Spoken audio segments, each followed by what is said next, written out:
1971 সাল আমার মুরব্বীরা আছে এখানে, অনেক বয়স্ক মুরব্বী এখানে বসে আছেন, তাদের মনে আছে 1971 সাল নিরস্ত্র বাঙালির উপর নির্বিচারে গুলি করতে শুরু করলো পাক হানাদার বাহিনী। মুক্তিযোদ্ধাদের ক্যাম্পে, মুক্তিযোদ্ধাদের বাড়ি, আমার হিন্দু সম্প্রদায়ের ভাইদের বাড়িতে নির্বিচারে গুলি করে রক্তাক্ত করেছিল বাংলার জমিন, রক্তাক্ত করেছিল বাংলার মাটি। আপনার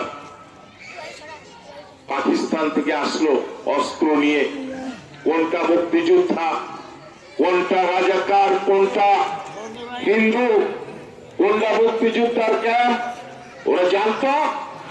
ওরা জানার কথা ছিল? কারা চিনিয়ে দিয়েছিল? কারা জানিয়ে দিয়েছিল?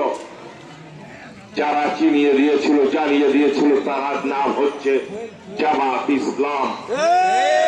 হিন্দু ভাইদেরকে, আমার বাংলাদেশের দাবাল ছেলেদের 30 লক্ষ আমার ভাইকে নির্বিচারে গুলি করে রক্তে রঞ্জিত বাংলার মাটি আজকে লাল সবুজের পতাকার মাঝে একটি রক্তের বৃত্ত চিহ্ন আপনারা দেখতে পান।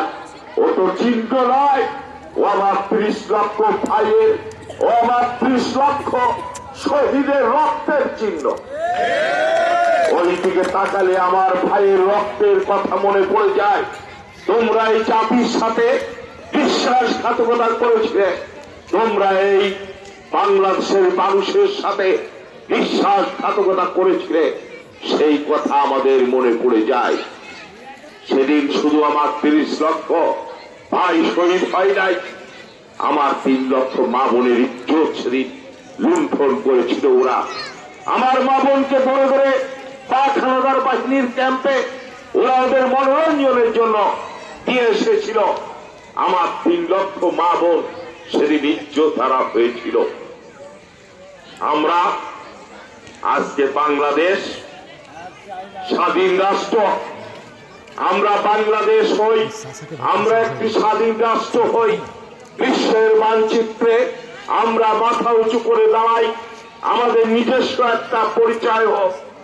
আমরা স্বাধীন বাতাস, আকাশ বাতাসে নিঃশ্বাস প্রশ্বাস নিই, এটা তোমরা চাওনি।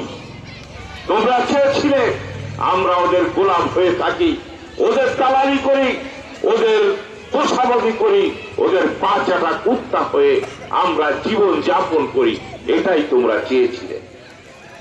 কি মুরব্বীরা ঠিক বলি নাই? ওরা চেয়েছিল আমরা পাকিস্তানি থাকি। আর আজকে বাংলাদেশ আমার ভাইয়ের রক্তের বিনিময় যে দেশ স্বাধীন হলো, সেই দেশে তোমরা নির্বাচন করতে চাও, এমপি হতে চাও, মন্ত্রী হতে চাও, ভোট চাও আমাদের কাছে। ধিক্কার জানাই তোমাদের। তোমাদের জবাব আমরা আগামী 12 তারিখে ব্যালটের মাধ্যমে আমরা তোমাদের প্রত্যাখ্যান করে বুঝিয়ে দেব যে আমরা 71-এর পরাজিত শক্তি। আমরা যারা 71-এর পরাজিত শক্তি, যারা আমার দেশের সাথে বেইমানি করেছিল, যারা আমার ভাইয়ের রক্তের সাথে বেইমানি করেছিল, যারা আমার বোনের ইজ্জতের সাথে বেইমানি করেছিল, ওদেরকে আমরা লাল কার্ড দেখাতে চাই 12 তারিখে।